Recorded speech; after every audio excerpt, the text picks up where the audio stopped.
नमस्कार मंडळी, सर्वांना श्री स्वामी समर्थ। 13 जानेवारी 2025 या दिवशी आलेली आहे भोगी। संक्रांतीच्या आदल्या दिवशी भोगी हा सण साजरा केला जातो। भोगी हा आनंदाचा आणि उपभोगाचा सण म्हणून साजरा केला जातो।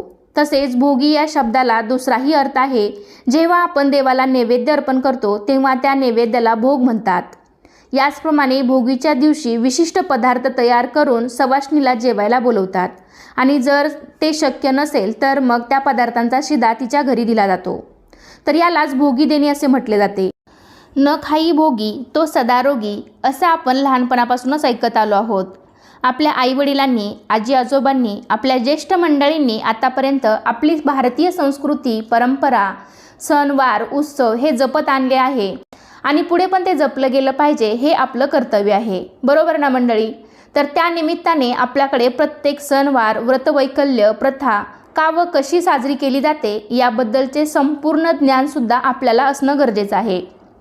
आपले सणवार, उत्सव या पाठीमागे धार्मिक कारणं तर दडलेली आहेतच, शिवाय त्यामागे शास्त्रीय कारणंसुद्धा दडलेली आहेत। भोगी हा सण साजरा करण्यामागे अनेक कथासुद्धा सांगितल्या जातात। त्यामधीलच एक कथा म्हणजे बघा, असं म्हटलं जातं की इंद्रदेवाने धरतीवर उदंड पिकं पिकावी म्हणून प्रार्थना केली होती। म्हणून पिकं वर्षानुवर्ष अशीच पिकत राहावी या प्रार्थनेसह भोगी सण साजरा करण्याची प्रथा आहे। हिवाळ्याच्या मोसममध्ये सर्व प्रकारच्या भाज्या येतात। शेताला नवीन बहार आलेला असतो, त्यामुळे थकलेल्या शेतकऱ्यास थोडासा विसावा मिळतो आणि या मोसमात शेतकरी राजा भोगीची मिक्स भाजी आणि तीळ लावलेल्या बाजरीच्या भाकरीचा आस्वाद घेत असतो। बऱ्याच ठिकाणी या भाजीला खेंगट देखील म्हणतात। या सणाला सर्व प्रकारच्या भाज्या एकत्र करून ही भोगीची भाजी बनवली जाते। आता ही भाजी बनवत असताना आपल्याला चुकूनही एक भाजी जी आहे तर ती अजिबात ही भाजी बनवत असताना घ्यायची नाही। तर अशी कोणती एक भाजी आहे जी आपल्याला भोगीची भाजी बनवताना घ्यायची नाही? तर अशी संपूर्ण माहिती तुम्हाला मी आजच्या व्हिडिओमध्ये देणार आहे। तर त्यासाठी हा व्हिडिओ शेवटपर्यंत नक्की पहा। चॅनेलवरती नवीन असाल तर चॅनेलला नक्की सबस्क्राईब करा। लगेचच आजच्या व्हिडिओला सुरुवात करूयात। तर पहा, भोगीच्या दिवशी सर्वप्रथम तुम्हाला सकाळी ब्रह्ममुहूर्तावरती उठायचं आहे। या दिवशी अभ्यंग स्नान करायचं आहे। जर तुमच्या घराजवळ एखादी पवित्र नदी असेल तर तिथे जाऊन तुम्ही स्नान करा। जर शक्य नसेल तर तुम्ही घरच्या घरीच ब्रह्ममुहूर्तावरती उठून स्नान करण्याचा प्रयत्न करा। आणि या दिवशी अंघोळीच्या पाण्यामध्ये एक अतिशय महत्त्वाची वस्तू टाकायची आहे, तर ते म्हणजे अंघोळीच्या पाण्यामध्ये पांढरे तीळ टाकून आपल्याला अंघोळ करायची आहे। तर या दिवशी आपल्याला अंघोळीच्या पाण्यामध्ये चिमूटभर पांढरे तीळ आणि चिमूटभर हळद घालून आपल्याला स्नान करायचं आहे। तर हे स्नान केल्याने आपल्याला देवी लक्ष्मीची कृपा प्राप्त होते। त्याचबरोबर सर्व वाईट कर्म, वाईट भोग, अडचणी देखील या नष्ट होतात। म्हणून अगदी लहान मुलांपासून ते मोठ्यांपर्यंत सर्वांनीच या दिवशी चिमूटभर पांढरे तीळ हे आपल्या अंघोळीच्या पाण्यामध्ये टाकून आणि थोडीशी हळद टाकून या पाण्याने आपल्याला स्नान करायचं आहे। त्याबरोबरच हे स्नान करत असताना महिलांनी आपले केस सुद्धा धुवायचे आहेत। मकर संक्रांतीच्या आदल्या दिवशी केस हे धुतले जातात, म्हणून स्त्रियांनी अवश्य या दिवशी केस धुवायचे आहेत। त्यानंतर आपल्याला स्वच्छ कपडे परिधान करायचे आहेत। या दिवशी चुकूनही फाटके कपडे आपल्याला परिधान करायचे नाहीत। शक्य झाले तर नवीन कपडे अवश्य परिधान करा। तसेच भोगीच्या दिवशी आपलं घर, अंगण हे सुद्धा पूर्णपणे आपल्याला स्वच्छ करायचं आहे। कारण हा सण जो आहे तर तो आपल्या हिंदू धर्मातील अतिशय महत्त्वपूर्ण सण मानला जातो। आणि तुम्ही आपल्या वडीलधाऱ्या व्यक्तीकडून ऐकलं सुद्धा असेल की न खाई भोगी तो सदा रोगी। म्हणून घरातील सर्वांनी भोगीच्या भाजीचा आस्वाद आणि तीळ लावून केलेल्या बाजरीच्या भाकरीचा आस्वाद हा आवर्जून घ्यायचा आहे। कारण भोगी हा सण तितकाच खास असल्यामुळे त्याचे महत्त्व देखील तितकेच आहे। आता भोगीची भाजी बनवताना खास करून कोणत्या भाज्या घेतल्या जातात, कोणत्या भाज्यांना जास्त महत्त्व आहे ते आपण पाहूयात। तर ही भोगीची भाजी बनवताना यामध्ये वाटाण्याच्या शेंगा म्हणजे ज्याला आपण मटर म्हणतो, त्याचबरोबर गाजर, वांगी, घेवडा, वाल्याच्या शेंगा, ओला हरभरा ज्याला आपण घाटे म्हणतो, बटाटा किंवा एखादी पालेभाजी, त्यामध्ये मेथीची भाजी वगैरे तुम्ही घेऊ शकता। तर ह्या सर्व भाज्या एकत्रित करून ही भोगीची भाजी तयार केली जाते। आणि या भोगीच्या भाजीमध्ये तिळाचे कूट आहेत किंवा मग शेंगदाण्याचे थोडेसे कूट, हे कूट घालून ही भाजी बनवली जाते। या भोगीच्या भाजीसोबतच तीळ लावून बाजरीची भाकरी करतात. बाजरीची भाकरी आणि तिळामध्ये उष्णता असल्यामुळे या दिवशी ही तीळ लावून केलेली बाजरीची भाकरी आणि भोगीची खाण्याची पद्धत ही पूर्वीपासून चालत आलेली आहे. बघा, संक्रांती, मकर संक्रांती हा सण हिवाळ्यात येतो आणि हिवाळ्यामध्ये भरपूर थंडी असते आणि आपल्या शरीराला हवी तेवढी उष्णता मिळावी म्हणून आपण या दिवसांमध्ये ही बाजरीची भाकरी, तीळ लावून केलेली बाजरीची भाकरी आणि ही मिक्स भाजी खाण्याची पद्धत ही पूर्वीपासून आपल्याकडे पूर्वापार चालत आलेली आहे. त्यामुळे आवर्जून या दिवशी तुम्ही ही मिक्स भाजी आणि तीळ लावून केलेली बाजरीची भाकरी ही आवर्जून खायची आहे. आता ही भोगीची भाजी बनवत असताना आपल्याला कुठलीही एक भाजी टाकायची नाही. तर त्यामध्ये बघा, भोगीची भाजी आपल्याला बनवत असताना त्यामध्ये चुकूनही कांदा आणि लसूण याचा वापर करायचा नाही. कारण कांदा आणि लसूण हे तामसी पदार्थ मानले जातात. त्यामुळे ही भाजी बनवत असताना कांदा आणि लसूण विरहित आपल्याला ही भोगीची भाजी बनवायची आहे.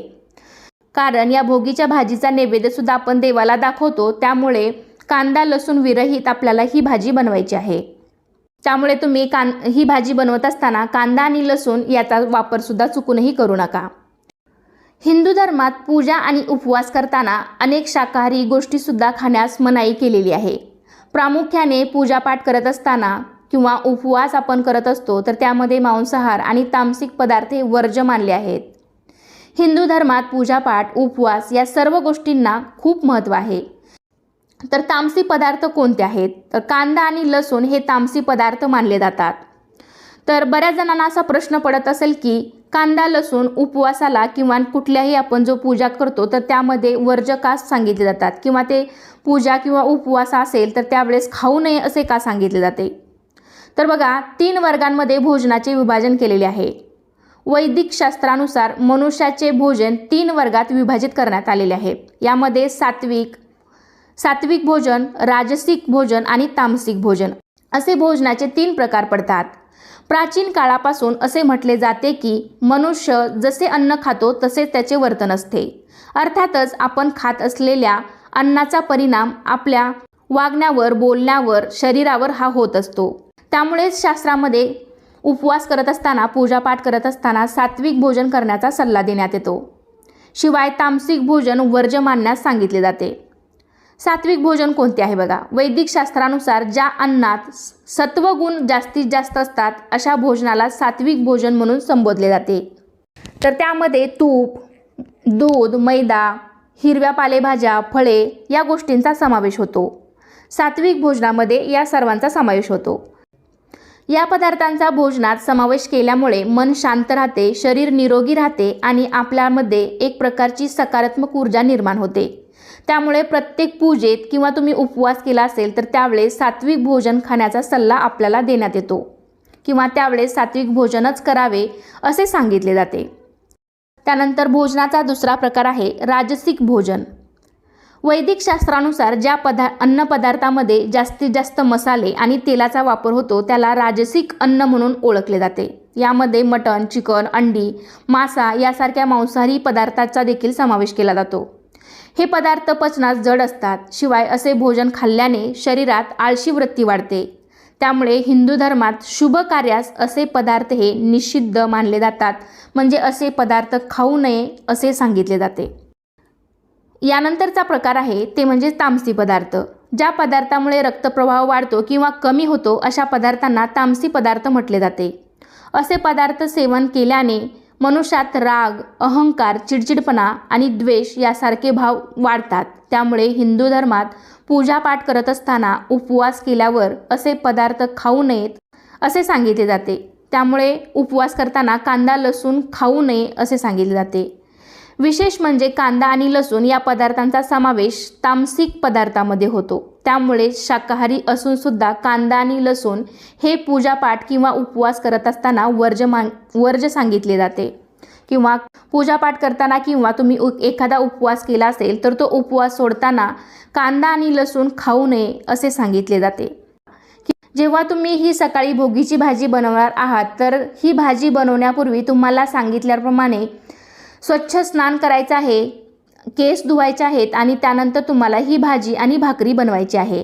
कारण याचा नैवेद्य आहे तर तो आपण देवाला दाखवतो. त्यामुळे आपण स्नान करूनच हा पदार्थ आहे तर तो बनवायचा आहे.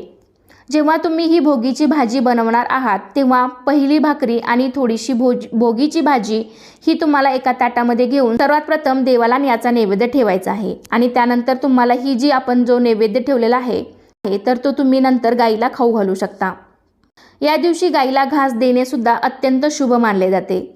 तर अशा प्रकारे आपण या दिवशी भोगीची भाजी, भोगीची मिक्स भाजी आणि तीळ लावून केलेली बाजरीची भाकरी ही बनवायची आहे आणि काही नियमांचं पालन करून आपण अशा पद्धतीने भोगी साजरी करायची आहे।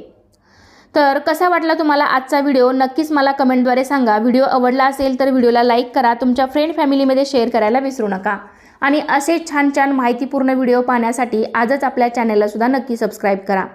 चला तर पुन्हा भेटूया अशाच एका छानशा आणि माहितीपूर्ण व्हिडिओमध्ये। तोपर्यंत धन्यवाद। सर्वांना श्री स्वामी समर्थ।